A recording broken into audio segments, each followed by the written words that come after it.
Bismillahirrahmanirrahim. Ini sesuai janji saya ngaji tentang am dan khos. An-naul khamisu wal arba'un fi amihi wa khosihi. Jadi bagian dari ke-45 tentang am dan khos. Am katanya gini, satu lafaz yang maknanya itu mencakup apa saja yang bagian dari fardun min afrodi dzalikal am. Jadi kalau ada orang bilang Ja'al insanu, datang manusia. Berarti manusia siapa saja. Bisa sukunya macam-macam, agamanya macam-macam. Asal kecelok atau tersebut sebagai apa? Manusia. Nanti kaitannya tentang hukum. Saya baca ya. Al-amu lafzun yastagriqu as-soliha lahu min ghairi hasrin. Jadi yang dikatakan am adalah satu pilihan kata yang siapa saja atau apa saja bisa masuk tanpa dibatasi.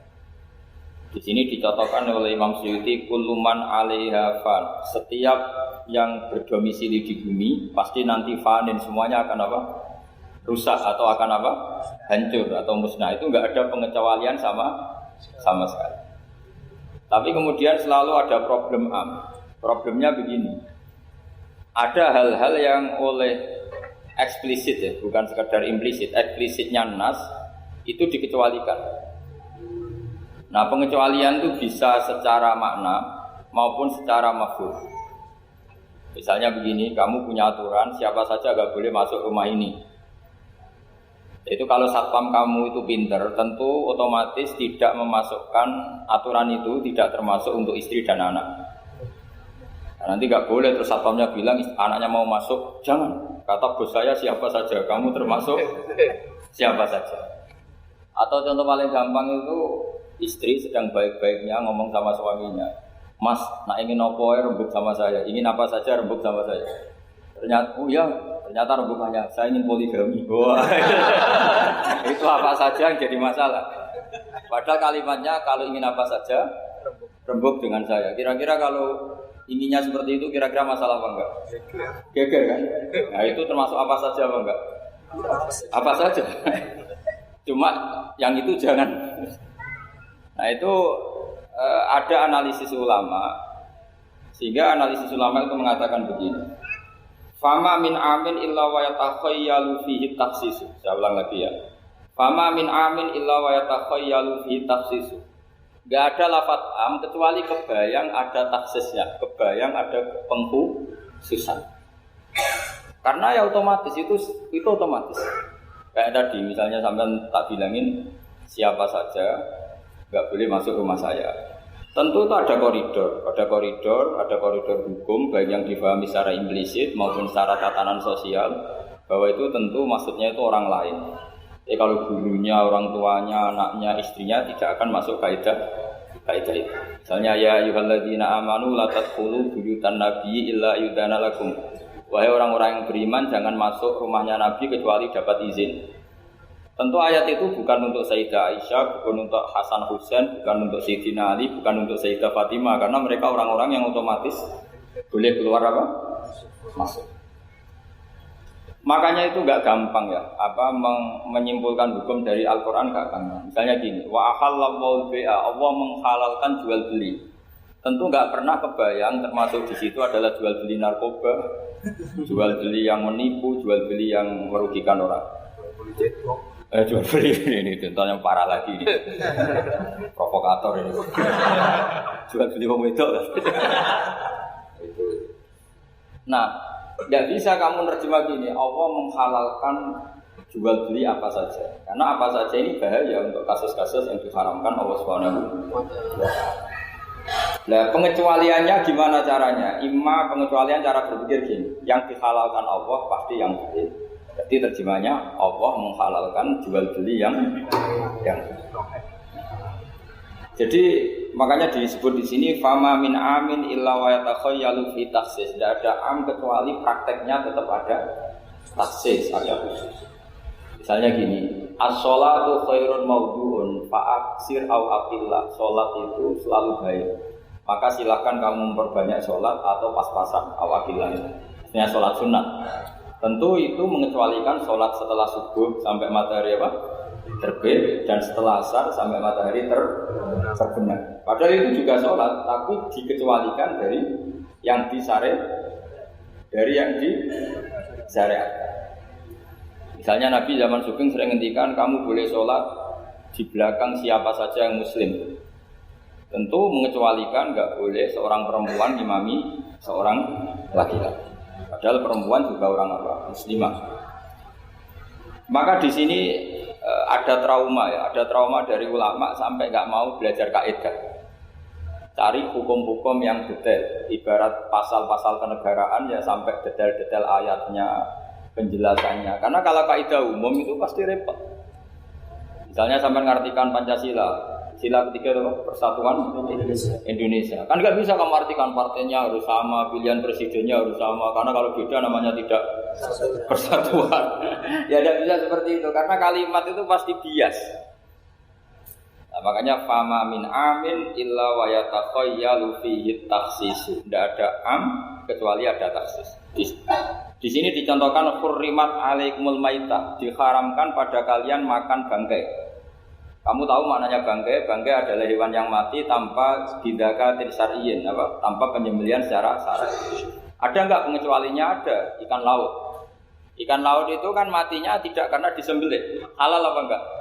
Halal. Artinya kata hurrimat alaikumul maitah, diharamkan pada kalian bangkai, ternyata ada pengecualian, yaitu as-samaku wal jarad, belalang dan apa? Ikan laut. Itu masih banyak lagi. Makanya terus dibabkan faslun fi amihi wa khosihi, bab menerangkan ayat atau qaulullah yang am, yang umum dan yang khos, yang khusus. Nah, untuk memastikan itu ya mau tidak mau harus belajar. Kalau nggak belajar nggak bisa, yang ikuti ulama. Biasanya nggak mau belajar, nggak mau ikut ulama, itu yang jadi masalah. Karena ikut juga gengsi. Apalagi yang diikuti kubu sebelah, biasanya masalah. Nggak boleh dalam ilmu Quran, nggak boleh seperti itu.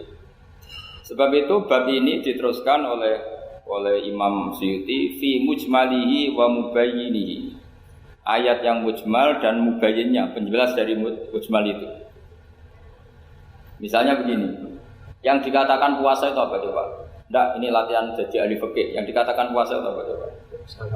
Menahan. Umumnya orang kan menahan lapar dan minum dari fajar shadiq menjadi sampai terbenamnya matahari. Nah, sekarang pertanyaannya, kalimat menahan apa? Lapar dan haus itu maknanya itu kan sebetulnya masih salah. Redaksi itu salah. Karena juga nggak boleh hubungan intim, nggak boleh memasukkan apa saja ke lubang dan sebagainya. Terus lalu batasannya sampai matahari terbenam. Ada beberapa daerah yang terbenamnya matahari itu tidak wajar. Sampai misalnya siangnya itu 22 jam. Atau kebalikannya, nggak ada matahari terbit, nggak ada matahari tenggelam, kayak di kutub. Sehingga saya berkali-kali bilang, ulama Indonesia itu kenapa alim? Itu ya diantara faktornya itu ada unsur kebetulan. Jika dia katakan hoax. Coba kalau kamu jadi ulama di kutub, terus cerita, baca takrib di sana.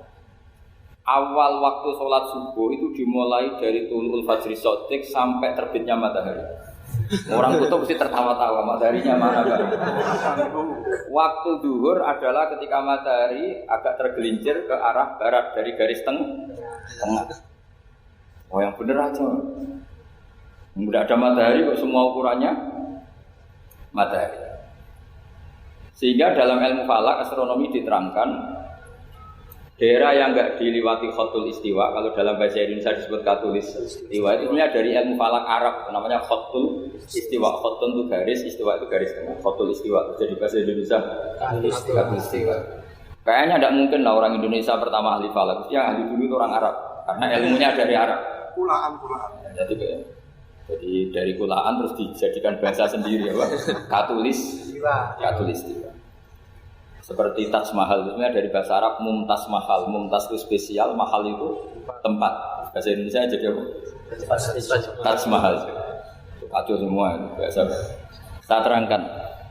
Karena kita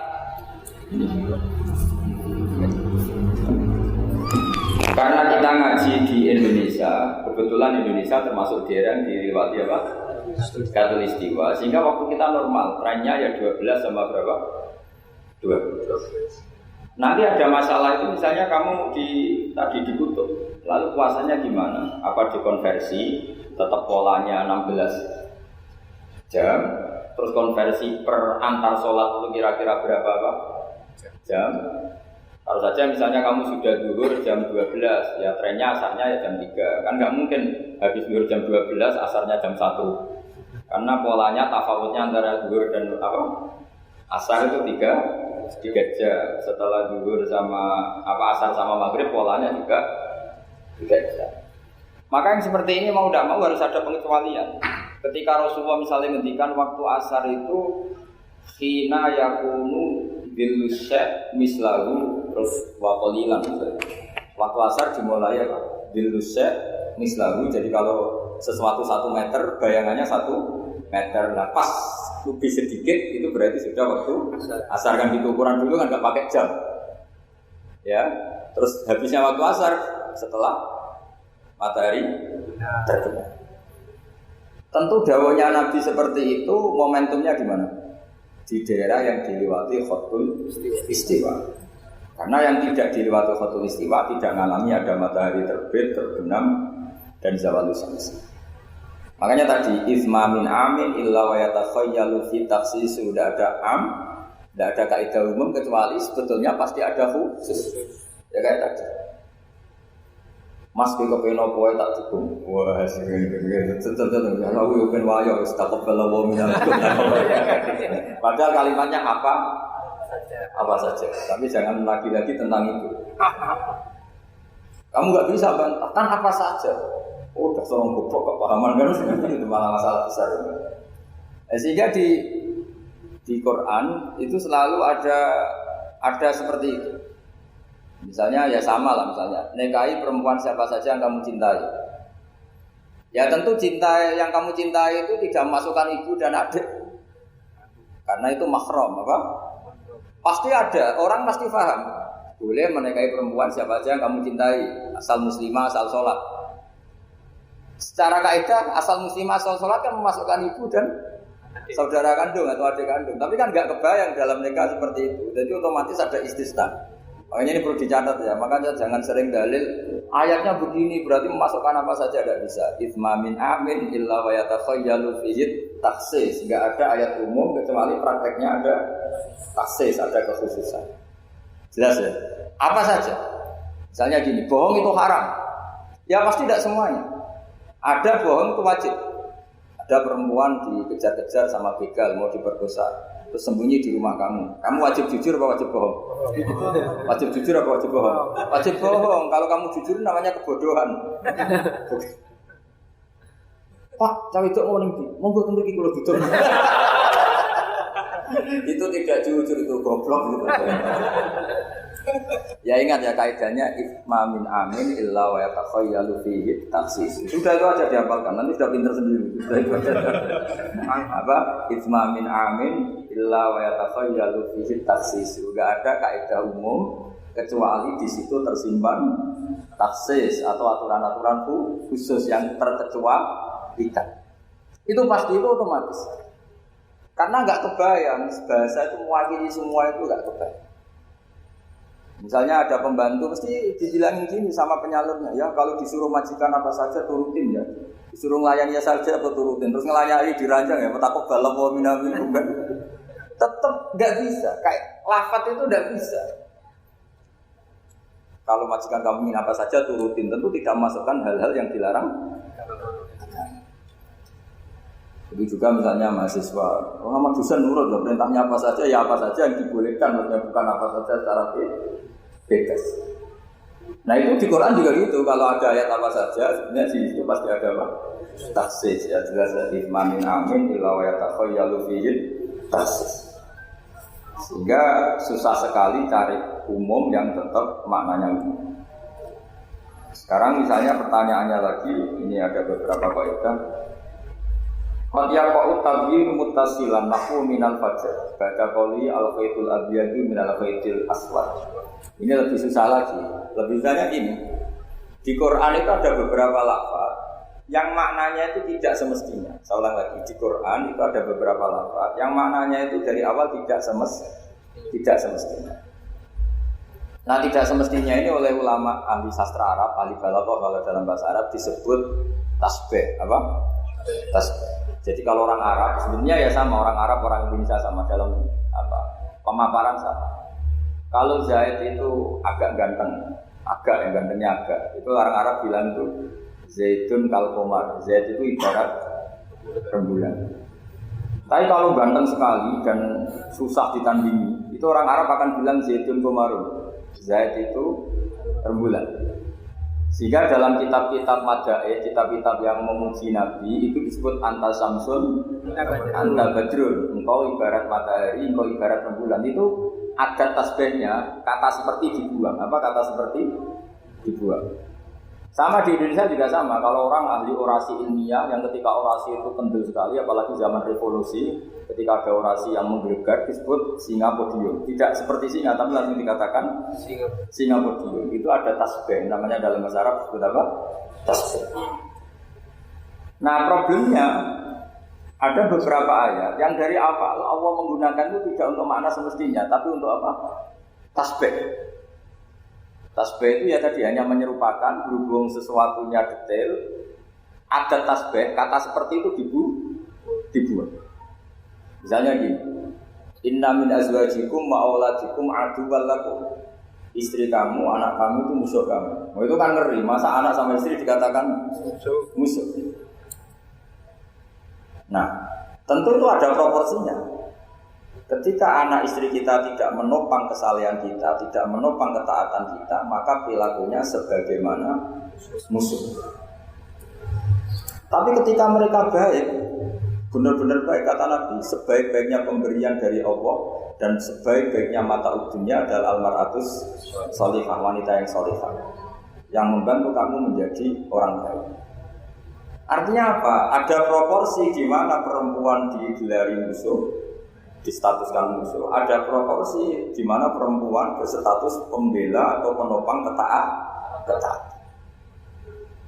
Ya sudah seperti itu. Nanti kalau baca Quran, baca hadis seperti itu.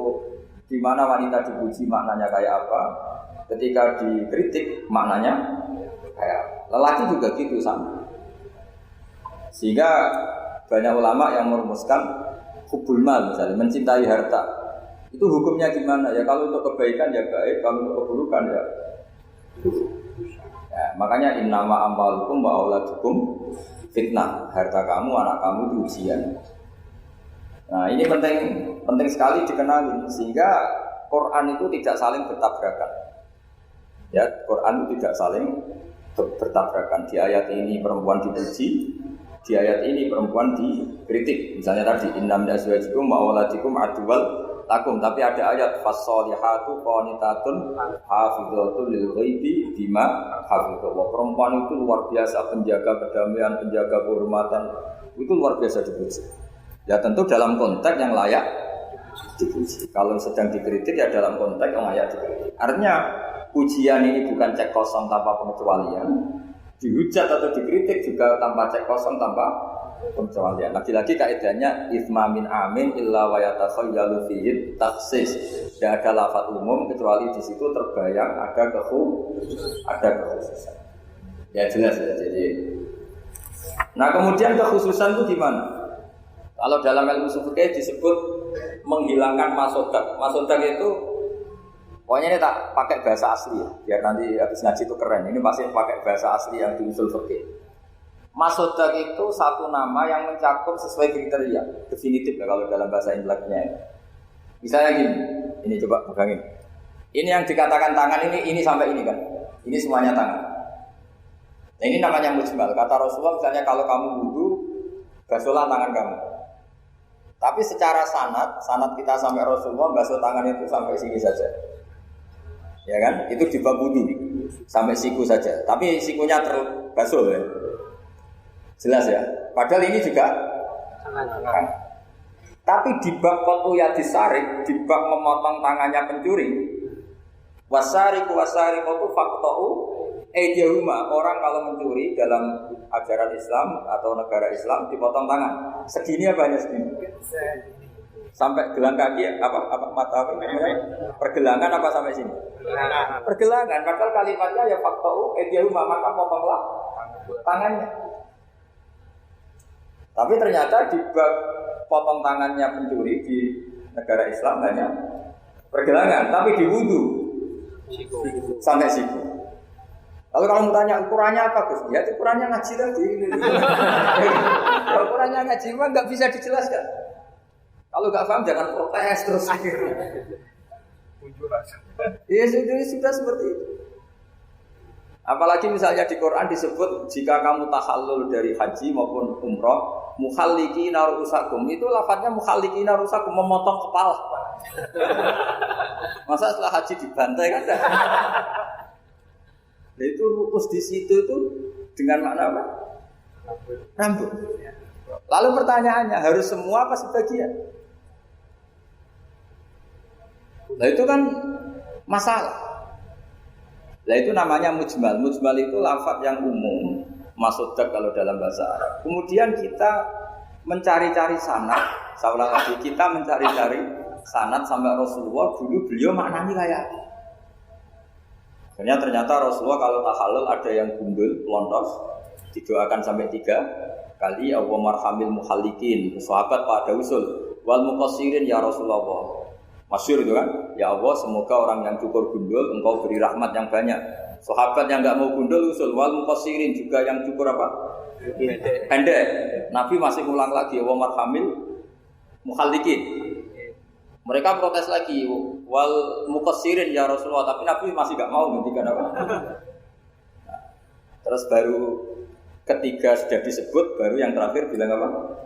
Wal muqassirin, juga yang cukur pendek. Lalu ukurannya apa? Imam Syafi'i milih qadru'un mulatil asbu, sekadar apa? Ujungnya apa? Jari. Sehingga pokoknya kira-kira segini. Jumlahnya minimal berapa?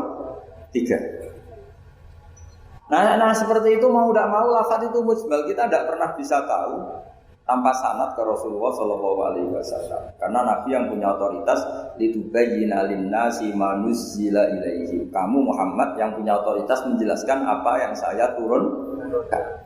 Karena kalau tanpa Nabi tidak bisa. Misalnya Allah hanya ngendikan wa yuqimunas shalat. Orang baik adalah yang mendirikan sholat. Jumlah rakaatnya kamu tahu tanpa Nabi. Tidak tahu kan mana yang wajib, mana yang sunat juga tidak. Makanya ketika ada orang mau belajar sholat sama Nabi, kata Nabi sudah di sini aja nginep. Terus kamu sholat terus di belakang saya.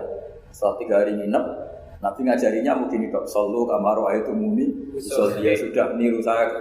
Jadi Nabi nggak pernah ngajar kayak di kampus-kampus nulis, nerangin itu enggak. Kalau ada orang belajar sholat, ya Rasulullah saya ajarin sholat sebagaimana sholat engkau. Ya sudah nginep di sini 3 hari, kamu sholat di depan. Ya sudah, terakhir mau boyong, Nabi hanya ngintikan sallu kamaru ayatu muni. Ya sudah kamu sholat kayak saya. Ketika musim haji juga gitu. Orang disuruh haji, kata Nabi, apa saja yang saya lakukan dilihat ya. Ya Rasulullah.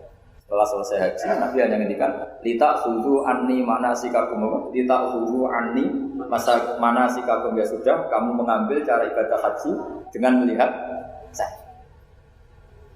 Nah, cara-cara seperti itu sebenarnya lebih efisien ketimbang tag.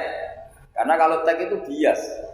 Sudah bias, kalau umum mesti potensi taksis, ya potensi apa? Taksis. Ya jelas ya. Jadi ini saya teruskan lagi ya. Misalnya at-talaqu marratan. Yang dikatakan cerai ini termasuk contohnya lagi, ini saya beri contoh. At-talaqu marratan, talak itu ada 2. Itu benar apa salah? Di Quran loh. Talak ada 2, benar apa salah? Cara fikih salah, karena menurut fikih talak itu 3. Ya saya ulang lagi ya, di Quran kan istilahnya at-talaqu marratan, talak itu 2. Salah apa benar?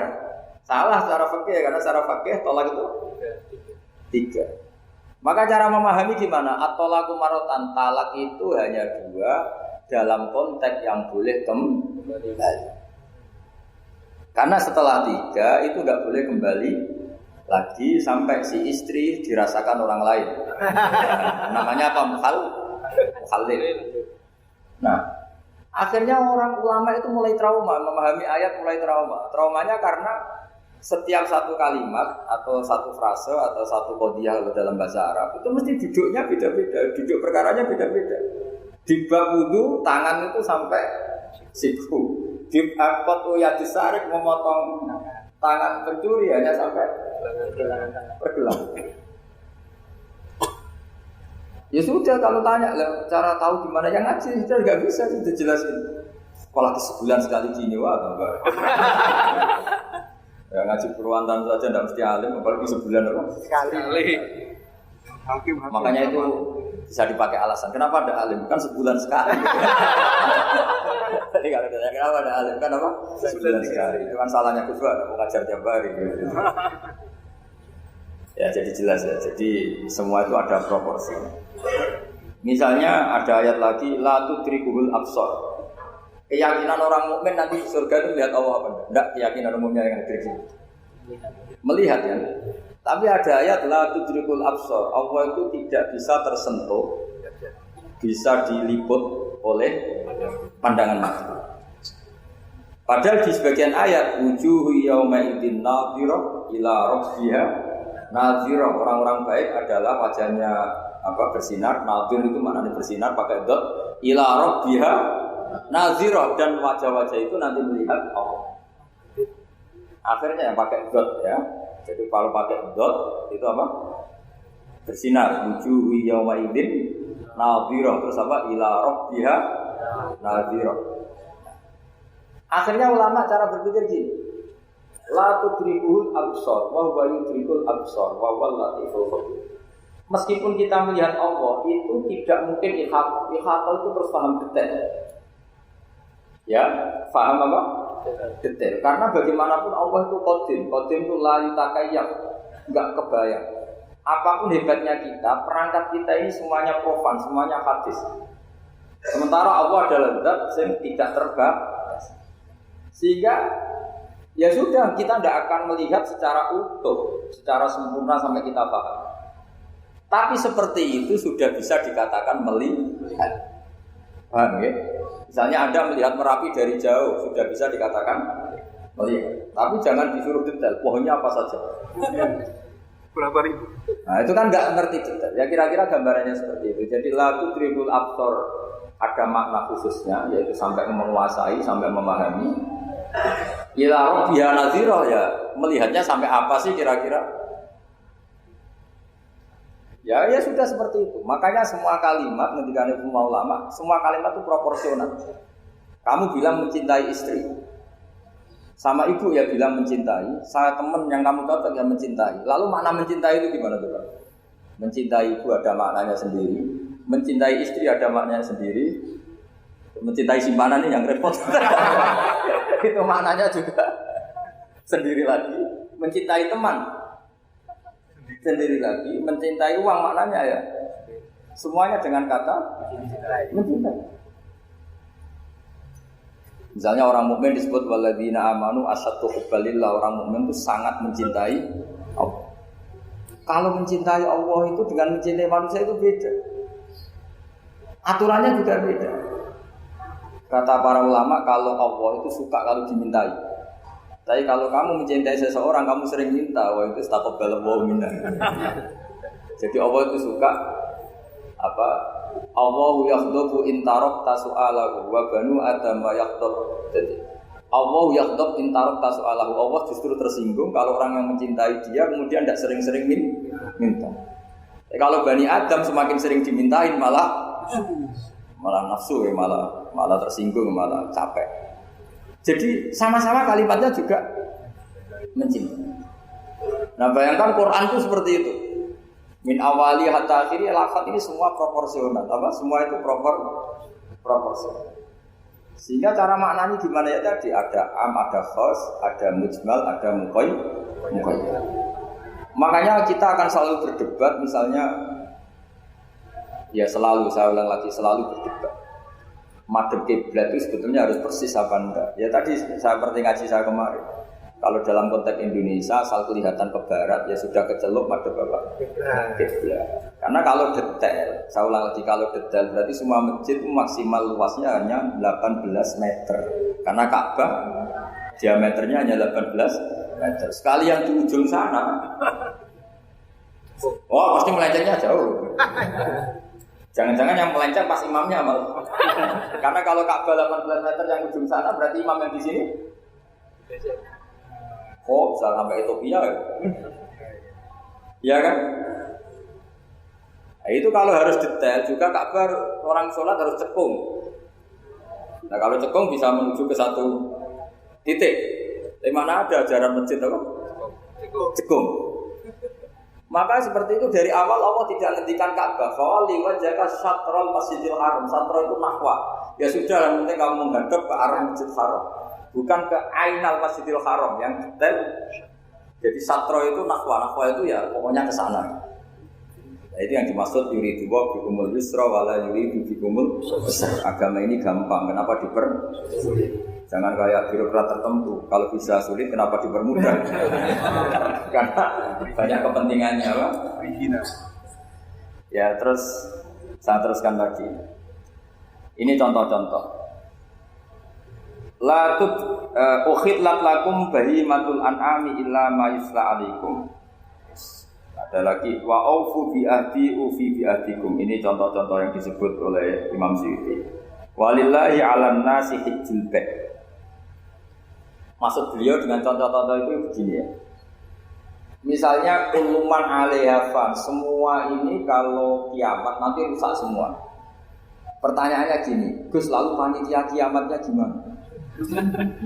Misalnya Israfil yang masyhur dari panitia kiamat itu kan Israfil kan sekarang sudah pegang apa? Trompet. Kalau trompet pertama malam tuh gunjang terus trompetnya ceblok baru separuh itu terus gak jadi kiamat. Maka ulama mikir ini yang ya sudah lah kecuali panitianya gitu. Karena kali ini panitianya ikut guling. Apalagi buat trompet sama mana itu belum selesai kiamat atau sudah apa jatuh. Bisa dibayangkan kan kalau niupnya dari atas jatuhnya di Kaliurang. Oh, begitu dekat Mbak Marijan susah nyarinya. Makanya ulama selalu mengecualikan. Uluman aliyafan itu ada pengecualiannya. Misalnya kecuali panitia. Ya. Sehingga di Quran itu ada pembenaran pengecualian itu, yaitu ada ayat wa yahmilu arsya rabbika fawqahum yawma idzin samaniya. Jadi wa yahmilu lan gawa arsya rabbika arase pangeran sira. Fawqahum kang pangeran sak dhuwure para malaikat. Sapa samaniyatun malaikat wa. Jadi ketika kiamat dahsyat itu masih ada malaikat 8 yang masih happy-happy saja. Masih santai saja. Karena dia panitia. Ini kalau sampai makanya masyhur. Ya itu kan jadi yauma idzin wa yahmilu arsya rabbika fawqahum yauma idzin. Di hari kiamat itu ada malaikat yang masih enggak rusak, yaitu termasuk 8 malaikat panitia apa? Ya. Maka Israel itu semoga ikut ngaji di sini Israel itu. Israel itu kacau. Kacaunya itu dia tahunya itu terlambat, masyhur. Setelah orang mati semua nanti di kiamat, kamu sudah tidak tahu sudah mati. Ini saya tahu ya di kitab. Setelah mati semua, Allah tanya, sudah mati semua? Sudah Gusti. Sudah semua, sudah. Masih satu. Mana Gusti tak coplok nyawane? Kamu. Wah, setelah itu Israel sudah cabut sendiri nyawa kamu. Itu kesakitannya Masya Allah. Tapi dia sekarang belum tahu. Kalau itu sakit belum tahu sekarang. Makanya semoga dengarin supaya tahu. Warang sakit, gimana is? Sakit Gusti, sakit. Terus Israel bilang gini, kalau saja saya tahu kalau dicabut nyawa itu sakit, saya tidak main coba. Ternyata sakit. Pakai cara apa saja. Jadi tapi dia itu nyesalnya nanti. Sekarang belum tahu, makanya terus masih main cabut aja. Jadi malaikat Israel ya itu tadi. Maka tetap ada pengecualian. Karena kalau nggak ada pengecualian kita kiamat semuanya rusak lalu. Nah, terus ulama menambahkan lagi surga dan neraka. Surga dan neraka itu juga termasuk ketika kiamat nggak ikut rusak. Karena kalau rusak, lalu nanti orang-orang ini nampung di mana? Kamu tahu kan para nabi sekarang posisinya di mana? Surga. Para syuhada Kalau ini ikut rusak, konstruksinya kan kacau semua. Jadi para syuhada, utamanya para nabi kan dijamin sudah di surga sekarang, enak-enakan, serba nikmat. Kemudian ada kiamat, gempa hancur lagi. Berarti kalimat surga enak-enakan kan keliru. Maka ada pengecualian lagi, termasuk surga kan. Kala itu fama min amin illa wa yatakhayyalu fihi taksis. Ya, jadi makanya ini pentingnya ngaji ulumul Quran ya. Dimanapun UI itu didirikan para ulama. Mulai dari ulama NU, Muhammadiyah semuanya ikut mendirikan apa? UI. Dulu yang mendirikan ya Ki Haji Wahid Hasyim, Mas Mansur dari Muhammadiyah semuanya ulama. Harusnya sekarang ya selalu punya ulama harusnya. Kalau udah bisa harusnya ya akhirnya kontrak ulama lucu kan. Ulama kok kontrakan itu kan aneh. Profesor doktor. Makanya harusnya itu punya kader sendiri. Ini yang guru-guru VAI ini yang wajib. Insya Allah. Ya saya teruskan lagi ya. Jadi lafaz-lafaz yang butuh penjelasan. Kayak ihdinas siratal mustaqim, tunjukkan kami jalan yang lurus. Tentu butuh penjelasan. Penjelasannya pas siratal ladzina an'amta alaihim, jalan mereka yang telah Engkau beri nikmat. Juga sama, walillahi 'alan nasi hijjul bait. Semua manusia diwajibkan Allah haji. Lalu kan tidak mungkin semua manusia punya kemampuan. Akhirnya diberi penjelasan man istata'a ilaihi sabila, yang punya kemampuan kesana. Jadi itu menunjukkan dari sekian kalimat itu kata Imam Suyuti pentingnya mengkaji, kalau mengkaji harus sekaligus mengkaji mukhasisnya yang menentukan kalimat itu. Kalau ngaji mujmal, lafaz yang bias, langsung mengkaji mubayyinnya, penjelasannya kayak. Ibarat pasal-pasal di KUHP. Kalau belajar pasalnya harus belajar ayat-ayat ya, supaya tahu detail. Kalau enggak ya kayak tadi persatuan Indonesia berarti bikin partai yang berbeda melanggar Pancasila karena silanya persatuan. Ya kacau kalau gitu. Nah kira-kira seperti itu. Lafaz am kalau dipahami liar ya kira-kira kayak seperti itu. Makanya saya berharap jangan mudah menvonis karena tidak segampang itu. Misalnya Nabi sering ngendikan laisa minna man khasyana, tidak termasuk umatku orang yang menipu. Ya artinya ketika menipu itu tidak perilaku atau cerminan sebagai umatnya Nabi, tapi ya dalam hal menipunya saja. Tapi kalau dia pas sholat, pas zakat, pas baik, ini cerminan umatnya Nabi. Jadi laisa minna efitil kalfoslah. Itu semua ulama menafsirkan efitil kalfoslah. Dalam hal itu dia tidak cerminan umatnya Nabi. Tapi di hal-hal yang lain cerminan umat. Karena tetap wa may ya'mal mithqala dzarratin khairan yarah wa may ya'mal mithqala dzarratin syarran yarah. Artinya yang baik ya baik, berarti cerminan umatnya Nabi. Misalnya kayak orang tukang nipu, tapi ternyata ya tukang sholat, tukang zakat, tukang puasa, ya sudah pas tukang baik, cerminan umatnya Nabi. Pas tukang buruk, ya cerminan temannya setan, nah kira-kira gitu. Tapi jangan langsung, wah sudah ini setan tok, ya keliru kamu. Dia kan punya sisi baik. Ya sudah seperti Quran saja, baik ya roh, saron ya roh, artinya semuanya ada catatannya sendiri. Wa may ya'mal mithqala dzarratin khairan yarah wa may ya'mal mithqala dzarratin syarran. Ini saya baca lagi ya. Qala Ibnu Hassar minan nasi man ja'alal mujmal wal muhtamil bi iza'i shay'in wahid. Qal waswab annal mujmal al-lafdu al-mubham alladhi la yafhamu al-muradu minhu wal muhtamil al-lafdu al-waqi' bil waqtil awal. Ya, kalau mujmal itu lafaz yang global. Kalau mustamil itu lafaz yang kayak iya, kayak tidak. Salam kayak iya, kayak tidak. Kayak iya, kayak tidak itu imma karena bias, wa imma karena konteks. Saya beri contoh misalnya gini, saya punya pembantu ya, kalau dalam tradisi dia itu punya anak dalam, terus bilang gini, "Jom tamunya kasih kopi." Ya pagi-pagi ada tamu, saya bilang, "Jom tamunya kasih kopi." Ternyata tamunya itu perempuan atau orang yang enggak ngopi. Kemudian disuguhi teh. Pertanyaannya anak dalam ini melanggar apa enggak? Tidak, karena kata kopi sebenarnya mewakili kata alat untuk menghormat tamu. Cuma saya sebagai kiai adalah ilmunya itu kopi. Jika kopi itu bukan ibaratun anil kopi, anil kohwa, tapi ibaratun amma yukri bihid doifa. Itu memang harus ngaji. Seperti itu kalau enggak ngaji enggak bisa.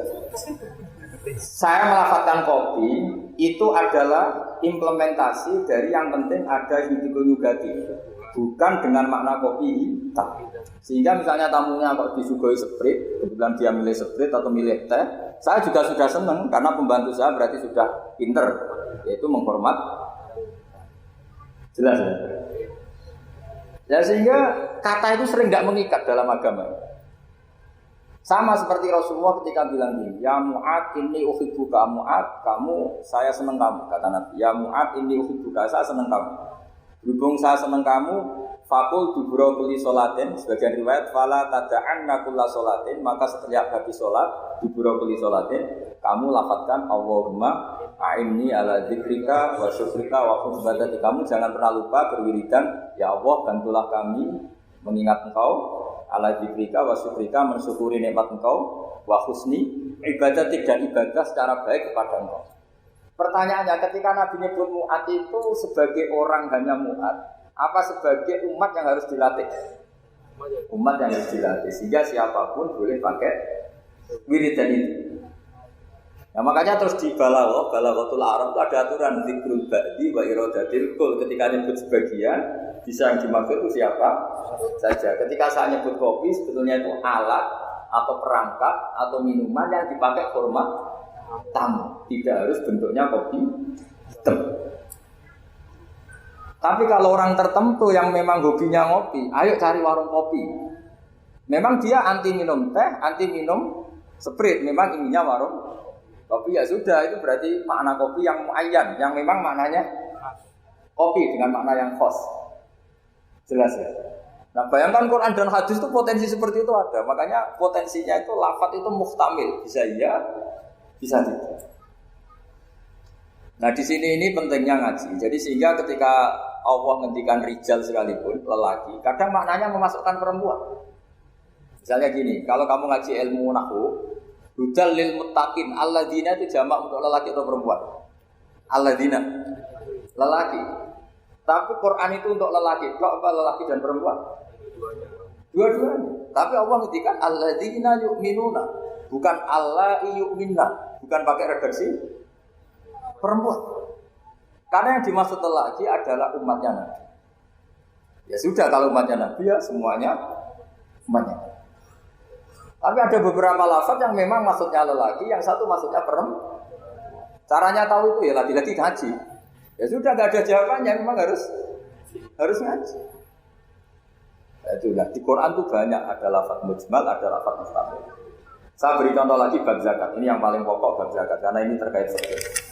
Rasulullah itu menzakati tamernya. Tamer itu kurma. Ya, tamer itu maknanya apa? Kurma. Itu oleh semua ulama fuqaha, semua ahli fikih dunia mengatakan makanan pokok. Jadi yang wajib dizakati itu tanaman, makanan pokok. Karena apa? Ya kalau nuruti sunnah Rasul persis, orang Indonesia wajib zakat. Karena Nabi hanya menzakati kurma. Di Indonesia enggak ada. Ada jagung, ada beras. Iya, enggak ada. Jadi ketika Nabi mengatakan tamer, saya ulang lagi ya, ketika Nabi mengatakan kurma, maknanya apa? Zakatilah sesuatu yang sebagai makanan pokok, makanan khas atau makanan pokok daerah itu. Sehingga kita yang menzakati padi, paham ya? Orang tertentu kan, tuh. Sama seperti dong, nak peduli tamu sarungan. Ternyata sarungnya itu basah. Wah, daripada basah katokan cekak ya tidak seperti itu. Sarung adalah ibaratun pakaian yang dianggap sopan dalam tradisi santri. Ketika sarungnya basah, penggantinya juga celana, jangan celana pendek. Karena kalau celana pendek tidak mewakili kesopanan. Jadi kalimat itu bisa diganti, "Jom nemuin tamu dengan kesopanan." Di antara gambarannya pakai sarung, maka sarung bisa diganti celana. Tapi nggak bisa diganti celana pendek, karena itu nggak cerminan sopan. Sama. Dong, tamu saya kasih kopi, tentu bisa diganti teh, diganti seperti, paham? Tapi nggak bisa diganti toa, paham? Karena itu nggak cerminan, jenisnya terlalu jauh, apa? Jenisnya apa? Terlalu jauh. Jadi ini jelas ya. Jadi kalimat-kalimat itu potensinya mujmal, potensinya itu muhtamil atau muhtamil. Wal farqu bainahuma annal mujmal yadullu ala umurin ma'rufah, wal lafdhu mustarakun mutaraddidun bainahuma.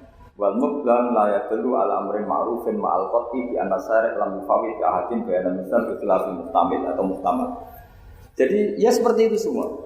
Saya contohkan yang gampang itu yang fikih saja. Misalnya orang disuruh sholat, sudahlah kamu sholat saja. Ya tentu kalau waktu zuhur pikiran pertama itu ya sholat zuhur. Kalau waktu asar itu ya jangan pepeh kalimatnya gitu. Dong kamu sholat. Waktu zuhur sholat apa saja, qobliyah masjid atau tahiyat. Yang penting kan sudah sholat. Jadi semua kalimat itu pasti proporsional. Ya semua kalimat itu pasti apa? Proporsional. Sehingga pertanyaannya secara fikih, kalau kita harus madhep kiblat dan sholat harus bergantung matahari, maksudnya Nabi ya tentu daerah-daerah yang ada mataharinya. Maka kalau yang nggak ada mataharinya, ada ketentuan lain yang nanti menginduk yang ada matahari. Karena setiap hukum pasti ada muqtadal halnya, ada proporsi. Makanya kata ulama fikih itu misalnya begini lagi, tak contohkan yang fikih aja yang gampang karena itu keseharian kita. Sholat itu batal dengan makan. Kalau kamu sholat makan batal nggak? Batal. Itu satu umpul sudah batal nggak? Sudah kan? Itu bahasanya sholat batal bil akli dengan makan. Sekarang kalimatnya tak ganti. Cung hormatilah tamu dengan ngasih makan. Satu umpul apa satu piring? Sama-sama kalimatnya makan. Ustaz isa upo sing penting mangan. Tapi misalnya di bab sholat kok kamu babkan kayak menerima tamu ya kacau. Sholat itu batal dengan makan. Oh, nak sak upo mangan. Jenenge mangan ya sak piring. Jadi di bab sholat batalnya makan itu cukup sak upo. Tapi di bab hormat tamu minimal satu. Kalimatnya sama-sama makan. Sama seperti yang saya ceritakan tadi, di bab wudu tangan itu sampai siku. Di bab qotiyah disarik hanya pergelangan. Padahal layaknya ya tangan faktoru aidiyahuma. Padahal pergelangan bahasa Arabnya itu ku apa? Alku. Itu bab-bab yang oleh ulama disebut nanti kalau kamu ngaji Quran, kamu harus hati-hati karena ada lafaz mujmal, ada lafaz muhtamal, ada am, ada khas. Ya saya kira demikian, nanti pengajian berikutnya nanti dicari, nanti tak umumkan ngaji aja. Assalamualaikum warahmatullahi wabarakatuh.